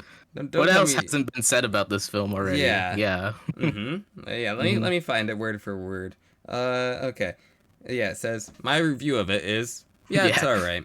What hasn't been said about this movie? And yeah, that basically sums it all up because you have a great cast, you have great performances, you have these beautiful cinematography. Yeah. Amazing sets that look like it's based off, that World War II era sort of 40s Yeah. era. And I love that. I love all the arcs that go. Oh, are you gone? Yeah. Okay. All right. I Yeah. love all the arcs. Had to turn the lights on. Okay, throughout the movie. Getting dark. It is. I should probably turn on my light. Lights. Okay. Yes. Let me yeah. turn on my light. I shall be back. All right. But yeah. Yeah, no. So no, I love Al Pacino as Michael Corleone. I love the arc that he goes through and sort of all the symbolism in it. I think it's not only a great film about the mob and about mafia culture, but also a lot about capitalism and how the government sort of reacts to the people taking The mobsters. Yeah, Yeah. not taking the mobsters. Well, not really the but mobsters, but just like how the government sort of lets the people destroy themselves and support the one, so basically support the oppressors. and what how like America has become, especially from like immigration and how Vito is an Italian immigrant, and how that's not an inherently bad thing, but we But had some issues that have come out from it, and it's not. It's a rough thing that I mean to this day has unfortunately aged pretty well with the conversation of immigration. But I and think that the ice. film, yeah, yeah, but the film has a lot to say, and there's a lot that you can get out of it. And if I rewatched it, I'm sure I could get more out of it even again. Oh yeah. Yeah. Yeah, no, Marlon Brando, Mm-hmm. he is Yeah. Vito. He's great. Obviously, everyone knows he's like one of the greatest actors of all time to Yeah. ever grace the screen. Like we all know that part. Yep. Until he became a really big boy, He and he did. just took all these roles for some reason. Yeah. He became Superman right after, or Superman's Yep. dad right after. He Whatever. was in Apocalypse Now. Yeah. He was in that one film. I forget what it was with Val Kilmer. I don't remember, but I can't remember that at that moment, but yeah, he Yeah. was there. okay. Cool. All right. Yeah. Let's get a little bit back on topic. Let's hear Yeah. what's our next film. What's number 6? Number 6, Amadeus. All right. This is Okay. Amadeus. There We you got- go. We already yeah. discussed about it. Nice. So Already. yeah, definitely gotta check it out now. All right. Gotta see if it's yeah. worth number 6. It might be. Yeah, no. I mean, it's about. Well, I don't know if everyone agrees with it, but for me at least, like the greatest composer to have ever lived. I do agree think. with that. Like yeah. classical composer, Uh-huh. not like of all time. Like, because a lot of other. I think for like classical music, I think Mozart is the best to ever have done it. I think you could even And then- say of all time, but yeah, I don't know. Yeah. Whatever. But yeah, no, it sounds And he was very a little interesting. freaky in this movie. I'm not gonna lie. Oh boy, now you got me really excited. I He gotta was a little see. bit of a goofball. Oh yeah, I Yeah. love freaky little bastards. Sure. But yeah, no. All So, right. yeah, that's Amadeus. That's Yeah. number 6. And then number 5 is a quadruple Mad World. Okay, Again, I again. think once you've watched it, then you Uh-huh. can probably see why. By All Stanley right. Kramer. Yeah, definitely gotta give talk it about another that. shot. It has some of the best destruction I've seen since like a kaiju movie. Like Nice. it's that awesome. Yeah, no, I heard the production for it is amazing. So at least from like a technical standpoint, I'm sure it's worth the hype. Yeah. Okay, I won't Yeah, argue with there's that. like one famous scene in it that you'll probably know once you watch it. Everyone says it's like their favorite scene in the entire movie. All right. But yeah. Cool. So yeah, there was that. So that's number 5. So we're in the middle. And then number 4, this was just added. And again, we kind of already talked about it. The 10 Commandments. Okay. All right. Yep. Talked about that a bit. Yep. By Cecil B. DeMille. Yep. And then number 3 is Ben-Hur. Okay. Which yes, I do like it more than the 10 Commandments, which I found funny. Yeah. I feel like, again, I kind of already discussed this in episode 2 when I actually just watched it. Yep. And it didn't suck, surprisingly, unlike Gone with the Wind, That was good. which yes. absolutely sucked. I'm sure. Yeah, we could talk about Gone with the Wind for a while. Yeah, but Yeah. Okay. Sucked. It has, oh my god. I mean, I kind of said it already in my review. The famous 9-minute chariot race in the Yes. film that everyone knows about. I've seen it on Twitter. That's like all I know about the film. So I don't know, that sounds cool. Yeah, no. Yeah. Yeah, an actual freaking Coliseum. Like human beings built that, Yeah, that was insane. which is crazy. Yeah, they got the horses were real. Yeah. The chariots were real. They had to learn charioteering too. That's I mean, insane. apparently Charlton Heston already knew how to chariot a horse, so he just needed to do that again. Crazy. It costed about $1 million. It took weeks to actually shoot the thing, Damn. and then it's easily like top moment I've ever seen in any film, easily. Wow. All right. And of course, it's in color, and Yeah. I'm sure it looks pretty. it is really pretty. Although I think the other, like, a little off topic, but a couple other pretty films. There's Paris, Texas. We talked Yeah. about in episode 2. There's Paris, Texas. There's Ran, which you still need to see. Yeah. You still need to see freaking Ran. I'm working on it. That movie's beautiful for a film made on Yeah. color. So yeah, Alright. that was cool. Nice. And then number 2 is Seven Samurai. I think It was number 1. I think Seven Samurai is a then- little overrated, but it's really good. It's really good. It's really good. See, I'm not saying it's a bad film. I'm saying it's a really good film. Okay, I just don't think it's. I don't think it's this perfect film. I don't even think it's Kurosawa's best personally, but it's a good film. I get why people like it. Yeah. It's spawned like it's this grand adventure. Yeah, with a bunch of men screaming and yelling. 7 angry men. Yeah. Yeah. Yeah. Instead of 12, it's 7. Yeah, exactly. Even though I do like almost all the characters, all the 7 samurais, I do quite enjoy, which is pretty impressive. It's definitely like the first kind of Band of Misfits kind of movie that later inspired things like the Lord of the Rings film or Guardians of the Galaxy, Suicide Squad, all that sort of idea, Avengers. Like any team film is definitely heavily based It's on practically because of Seven Samurai. Exactly. Okay. Yeah. Yeah. Yeah. No, I but agree. it has its Western counterpart, the Magnificent Seven. Boo. Yeah. Whitewashing. I know. Um, It spawned a lot of careers for a lot of directors. Most notably George Lucas with another Kurosawa film with The Hidden Fortress, which I've seen. Yep. That practically spawned Star Wars as we know it. Yeah. But yeah, no, for me it was just it kind of checked all the boxes of not just like Japanese cinema, because it came out the same year as Godzilla, which is a funny and awesome coincidence that I only learned like I think a couple years ago about that. Okay. Yeah, I love the characters. It is easily, like, I know how I said freaking Citizen Kane is shot beautifully. Yeah. This took it to a whole other freaking. It does have some good shots in it. Yeah. I agree. I agree for the most part. That no, it's a very nice looking film. I would like to see it in 4K because I know people praise it as like one of the best remasters. I would definitely give it another shot one day. I just gotta get the time for it. Time to do it again. Yeah. Because it's long. Oh, it's a yeah. long film. But yeah, no. The pacing's not bad though. No, yeah, even for something like Ben-Hur and like the Ten Commandments, the pacing at times is actually fine. That is For crazy. as long as it is, it's actually pretty fine compared to a lot of like hour 40, hour 20, or actually no, hour 20 is 2 hours. Or 120 minutes is 2 hours. There You you get go. what I'm saying? We know math. Yeah. Mathing. Oh yeah. Like for example, a film like God, why am I mentioning this? Freaking Marmaduke. That felt like a 3-hour film. Why are we talking about Seven Samurai and Marmaduke in the same Marmaduke. sentence? That's bad.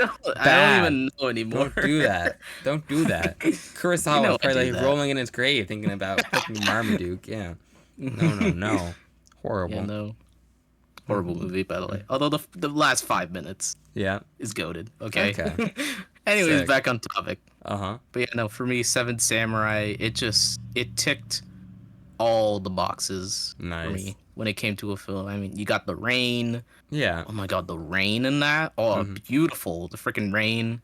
The scene of like with the fire when the fire goes on and cool and he saves her and whatnot. That was really good.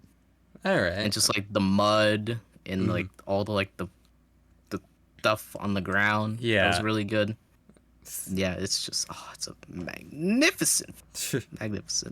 I get what you So mean. yeah. All right. And then number 1. Okay. Probably you already could guess number 1. Because Harakiri. there you go. Ah. There you go. Okay. Cool. Yep. Yeah. Boom. I know. You consider it the greatest film ever made. Because Letterboxd also considers it the greatest film ever Greatest made. ever made. Yeah, I don't consider it the greatest film ever made because I don't believe in objectivity. But listen, I do think that it's a masterpiece. It does pretty much everything perfectly. It's all Quote up to unquote, but yeah. Yes. Okay. Yeah. Sure. But yeah, I think personally, I think it does everything I want in a film perfectly. And Hmm. it does what it's trying. It does what it wants to be perfectly, and that's what Yeah, really I know. matters. Even if you don't like it, I do think that it is still a very well made film. Yeah. Yeah, again, like I said in episode 2, that final standoff, bro. Yeah. Insane. Insane, bro. For sure. Because I know Sanjuro has like the famous standoff at the end, but this kind of just like Oh, took it this. to a whole another level. Yeah, it's And like then Kill Bill levels of just badassery. yeah, hmm but But yeah, yeah, no, that I and love also just Harakiri. like yeah, we love Harakiri on this podcast. Yeah, If you all couldn't right. already tell. Yeah, no, all right. I won't argue about that. All those other ones, sure, I could maybe make. I could fight you about that. But no, Yeah, Harakiri is great. I like Harakiri. yeah, it is. Although I remember for a while I thought Hundreds of Beavers was like the greatest film ever made. I mean, personally, yeah, I Yeah. think it might be. It's kind of a Oh, masterpiece. So, oh, okay, that yeah, but there no, you I go. think Hundreds of Beavers is great. I think it's an artistic just gold mine of everything that I love. But Hmm. Harakiri also is amazing. If I made a list, I think both Harakiri and Hundreds of Beavers might be on there. But I think originally I had Hundreds of Beavers at 10, and then I watched Pan's Labyrinth, and then I took it off. Yeah. okay, whatever.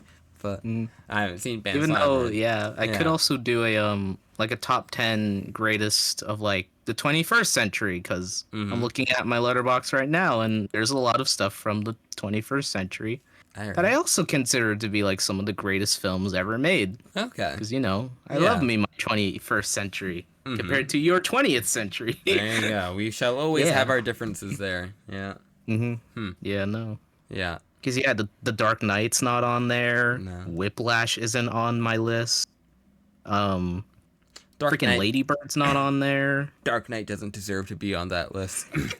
The Lighthouse isn't on there. Okay. Because I Well, love the Lighthouse. I do too. It's one of my favorite films, but I wouldn't even It's go out it, of my way to say it's the best film ever made. I don't think yeah. so. There's the Lighthouse.